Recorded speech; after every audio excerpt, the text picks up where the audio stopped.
एक बार मुल्ला नसरुद्दीन को प्रवचन देने के लिए आमंत्रित किया गया। मुल्ला समय से पहुंचे और स्टेज पर चढ़ गए। क्या आप जानते हैं मैं क्या बताने वाला हूँ? मुल्ला ने पूछा। नहीं, बैठे हुए लोगों ने जवाब दिया। यह सुन मुल्ला नाराज हो गए। जिन लोगों को ये भी नहीं पता कि मैं क्या बोलने वाला हूँ, मेरी उनके सामने बोलने की कोई इच्छा नहीं है, और ऐसा कहकर वो चले गए। उपस्थित लोगों को थोड़ी शर्मिंदगी हुई और उन्होंने अगले दिन फिर से मुल्ला नसरुद्दीन को बुलावा भेजा। इस बार भी मुल्ला ने वही प्रश्न दोहराया। क्या आप जानते हैं मैं क्या बताने वाला हूँ? हाँ, कोरस में उत्तर आया। बहुत अच्छे, जब आप पहले से ही जानते हैं तो भला दोबारा बताकर मैं आपका समय क्यों बर्बाद करूं? और ऐसा कहते हुए मुल्ला वहां से निकल गए। अब लोग थोड़ा क्रोधित हो उठे और उन्होंने एक बार फिर मुल्ला को आमंत्रित किया। इस बार भी मुल्ला ने वही प्रश्न किया। क्या आप जानते हैं मैं क्या बताने वाला हूँ? इस बार सभी ने पहले से योजना बना रखी थी, इसलिए आधे लोगों ने हाँ और आधे लोगों ने ना में उत्तर दिया। ठीक है, जो आधे लोग जानते हैं कि मैं क्या बताने वाला हूँ वो बाकी के आधे लोगों को बता दें।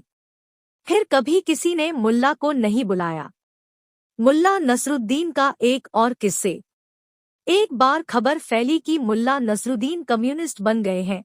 जो भी सुनता उसे आश्चर्य होता, क्योंकि सभी जानते थे कि मुल्ला अपनी चीजों को लेकर कितने पॉजिटिव हैं। जब उनके परम मित्र ने ये खबर सुनी तो वो तुरंत मुल्ला के पास पहुंचा। मित्र मुल्ला, क्या तुम जानते हो कम्युनिज्म का मतलब क्या है? मुल्ला, हाँ मुझे पता है।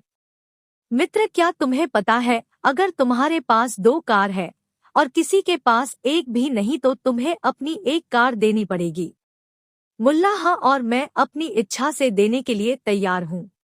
मित्र, अगर तुम्हारे पास 2 बंगले हैं और किसी के पास एक भी नहीं तो तुम्हें अपना एक बंगला देना होगा। मुल्ला, हाँ, और मैं पूरी तरह से देने को तैयार हूँ। मित्र, और तुम जानते हो अगर तुम्हारे पास 2 गधे हैं और किसी के पास एक भी नहीं तो तुम्हें अपना एक गधा देना पड़ेगा। मुल्ला, नहीं, मैं इस बात से मतलब नहीं रखता, मैं नहीं दे सकता, मैं बिल्कुल भी ऐसा नहीं कर सकता।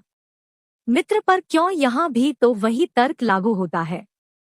मुल्ला, क्योंकि मेरे पास कार और बंगले तो नहीं है पर 2 गधे जरूर हैं। मुल्ला नसरुद्दीन का एक और किस्सा। एक पड़ोसी मुल्ला नसरुद्दीन के द्वार पर पहुंचा। मुल्ला उससे मिलने बाहर निकले।